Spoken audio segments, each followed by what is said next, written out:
Okay, and we are live here. I'm with Joshua Stevens, and he's got a brand new book out, and we're going to talk about that. We're going to talk about a lot of other stuff too. Um, we'll just get started. Why don't you just give just a quick little overview of who you are and what you do, and then we'll get on to some other questions. Absolutely. My name is Joshua Stevens. As Gary said, I'm a new writer. That my first book just came out on Friday, actually.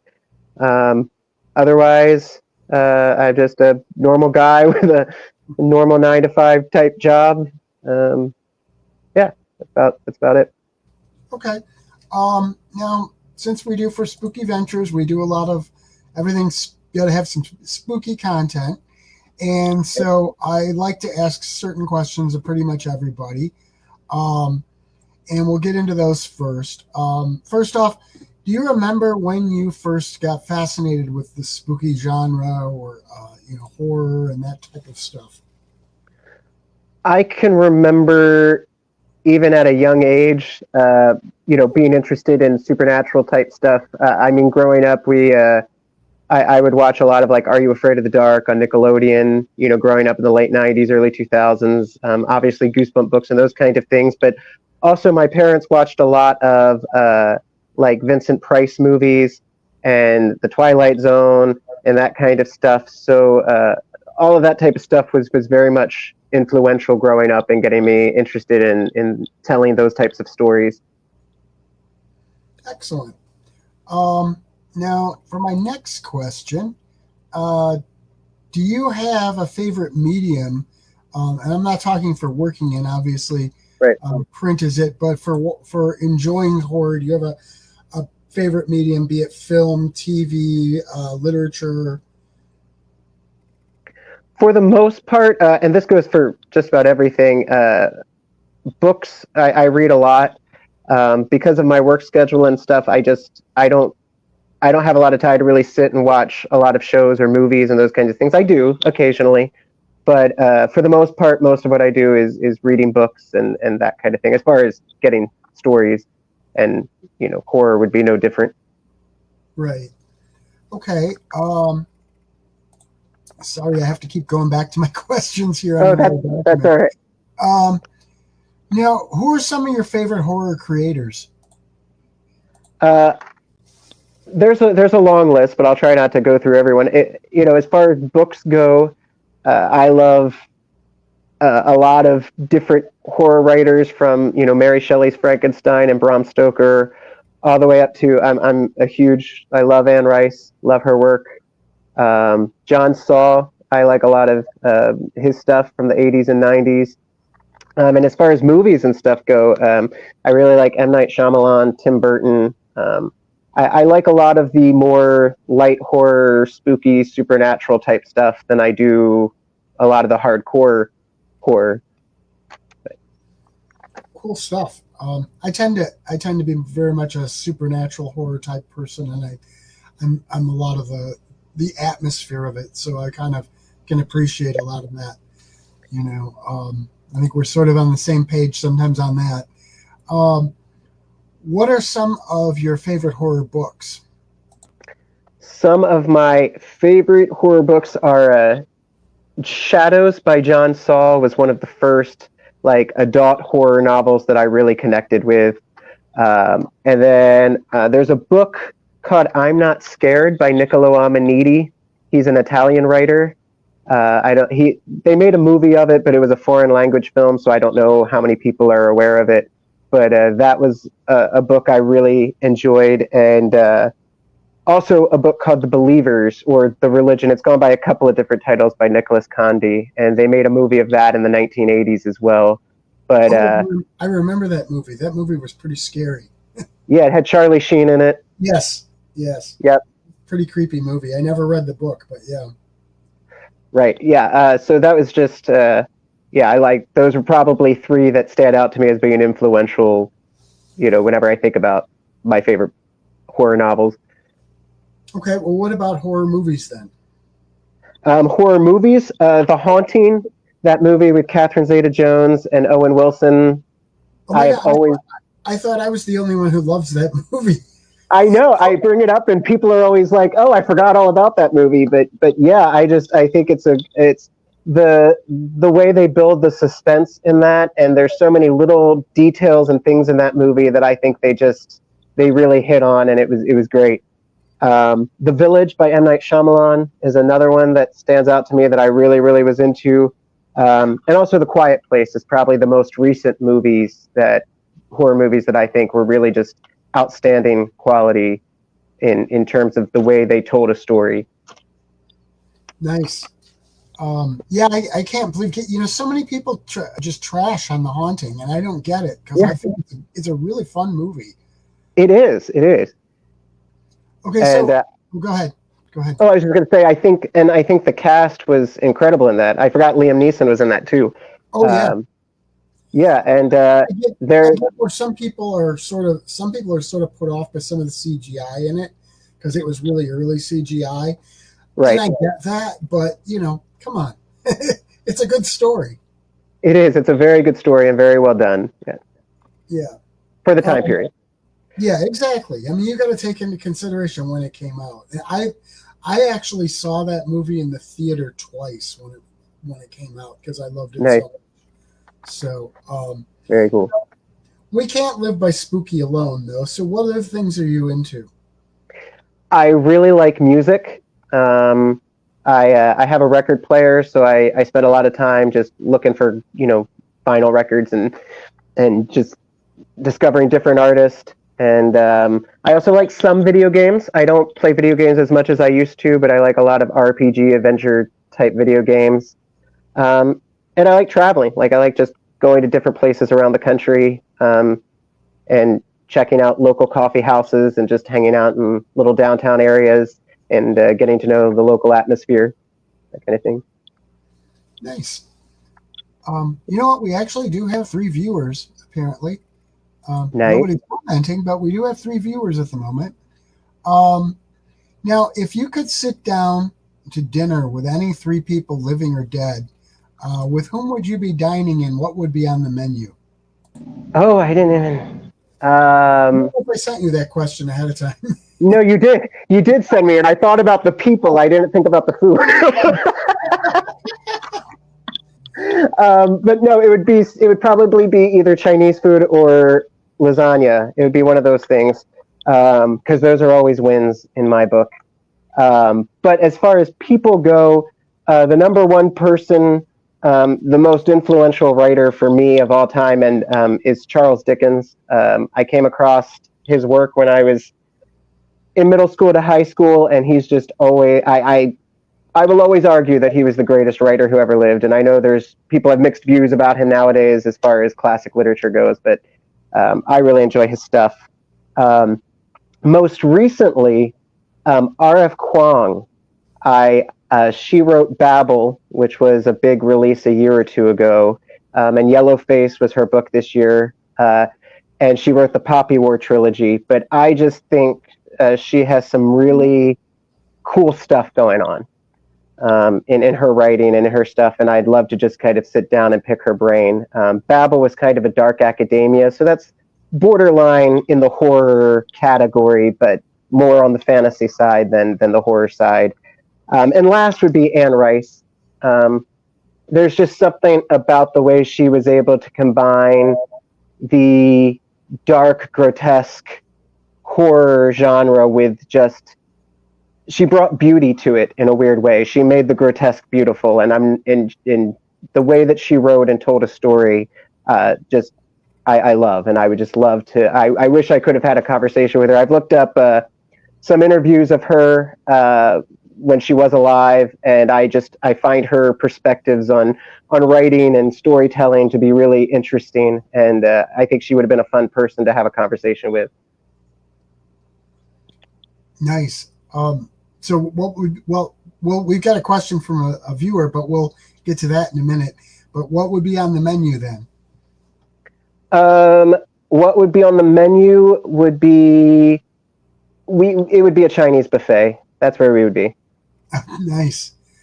So you got a question from a gentleman named Fred Smith who says, "Is your book on the shelves yet, Joshua?" I don't know how many actual shelves it is on in terms of stores, but you should be able to go to any store, any store that sells books or has access to ordering books, and you should be able to say, I'd like to order Stratford's Lighthouse by Joshua Stevens, and they should be able to find it in their database and should be able to get that ordered. And obviously, it's on Amazon as well. So if you want it just shipped to your house, you can go right on Amazon and have it shipped to your house. And that question is a perfect tie-in to my next question, which is, why don't you tell us a little bit about the book? Absolutely. I think the camera might show this in reverse, but you can kind of see the cover with this. But the book is, the basic story is, it's a pastor's family that moves to a house next to a haunted lighthouse. And so the core of the story is, the main character is 15-year-old Matt, who is trying to figure out what's going on with this haunted lighthouse and the story behind it. But then in the process, he's also made a friend who is a Wiccan, who is very much not of his faith, and that creates conflict in his family. And so it's kind of this coming-of-age crisis of faith story that kind of gets interwoven with this haunted house investigation of trying to figure out what's haunting it, and all builds to this big finale where they finally come face to face with what is haunting Stratford's Lighthouse. Nice. That sounds really good, actually. Like I said, I love supernatural horror, so it sounds like the kind of thing I would really like. Now, here's a question, because you've just been through this for the first time, basically. Right. Plenty of writers never manage to even finish a book, let alone getting it published. So what is your experience and advice to them on both the process of getting the book done and getting it out there? I think that you have to be motivated by more than just, the lure of being a published writer. For example, what I mean by that is I write because I feel like I have something to say. If I, don't ever have anything to say, I will probably stop writing. So for me, I'm motivated by much more than just having a published novel, although that's certainly the goal, that's the end product. But I think it's about keeping myself focused on why I'm writing, what it is I'm trying to do. And I think you have to kind of set up short goals for yourself. It's let me focus on this chapter, and it's a success if I get this chapter finished. And then it's a success if I get this section finished. And you just kind of have to celebrate each milestone rather than getting overwhelmed by the longer journey. Now, this wasn't one of my prepared questions, but are you a pantser or a planner? I am somewhere in the middle, and usually I get an idea for a story, a setting, a concept, and I just kind of start writing it, and I kind of just start going with it. And then I usually have an ending in mind. I know where the story's going, but it's usually about 3 or 4 chapters in, once I've kind of established the characters and all of that I say, okay, Josh, now you've got to sit down and start kind of outlining where you're going. And my outlines are very loose. I don't outline every little detail. I don't do character breakdowns or anything like that. I kind of let them develop naturally, but I do at some point sit down and actually outline a structure so that I'm not writing all over the place. And like I said, I usually have an ending in mind, so I have a direction I'm headed. But so that's why I say I'm somewhere in the middle, to where I start out kind of like a pantser, but at some point I start pulling it together as an outline. Yeah, I think you and I are kind of similar in that regard. I tend to have the beginning and the ending, and maybe some details in the middle plotted out ahead of time, and then, right. In my opinion, you've got to let the characters develop and tell their own story, and the events happen as they would, which you really can't necessarily wrap your head around until you have an idea of who those characters are and work with it a little. So I definitely understand your way of doing it very much. I have tried to do like the full outline and character breakdowns, and I end up it ends up just getting too robotic, where it doesn't feel like a natural story. It just feels like I'm just plugging in the check marks, and that's frustrating as a writer, because then it doesn't feel, at least for me, it doesn't feel enjoyable. It kind of loses the artistic aspect of it. But Right. I can absolutely see that completely. Um, so next up, do you have any works in progress at the moment? I do. I have several. That's the problem. Is I keep trying to figure out which project is actually going to be the official next project because I keep jumping between two or three different things. But I have two books I've been working on that are horror novels that would continue to be horror, and then I have what would be kind of like a modern fantasy thriller kind of thing. And then I have a bunch more other stories that I haven't even started that go in all sorts of directions. But yes, I definitely have other things in the works. Let me just tell you this.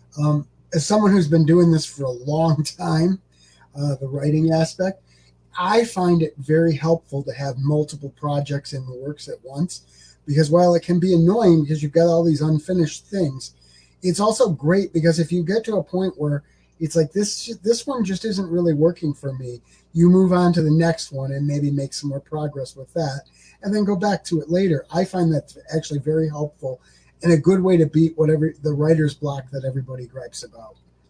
Yeah, and that's what I find myself doing is I kind of write until I've exhausted the motivation for that section of the book or whatever, and then I jump over to another project and kind of work on that, which is it's good because it does keep me motivated and keep me writing, but at the same time it does make the process a little slower in terms of trying to get, at least for me, it makes it a little slower to actually getting a finished project.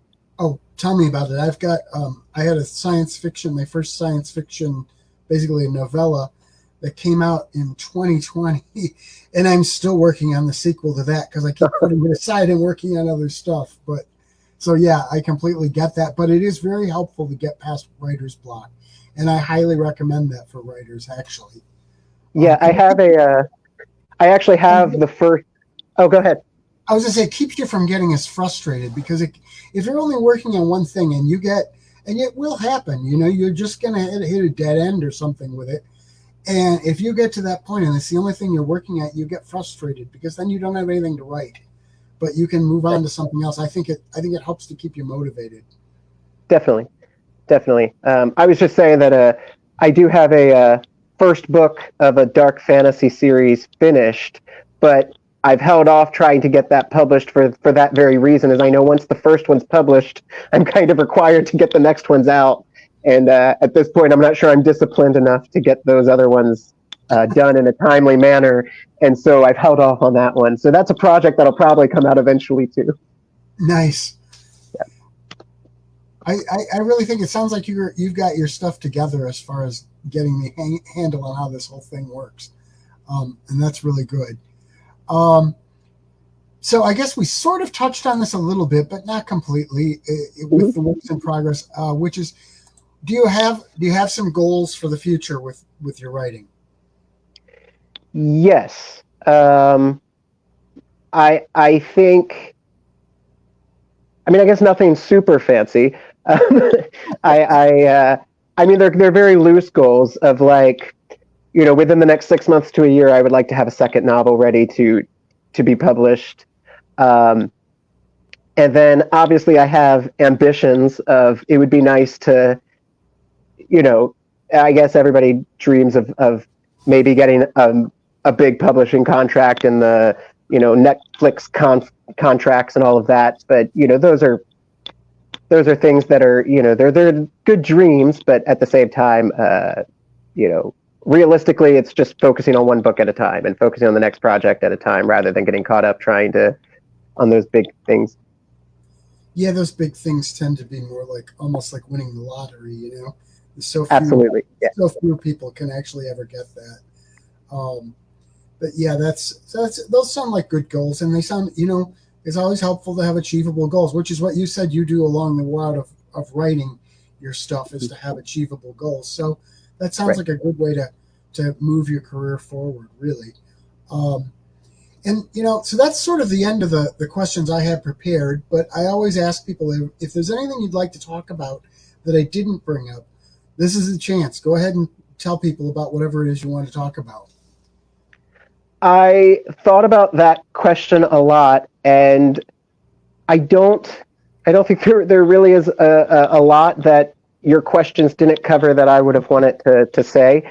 I guess that for me, as far as the book goes, I think that it's a good, you know, it's a good ghost story. I guess is what I'm saying. At the very heart of it, if I had to say what the book is I think it's a solid, good ghost story. And yeah, that's what I would say.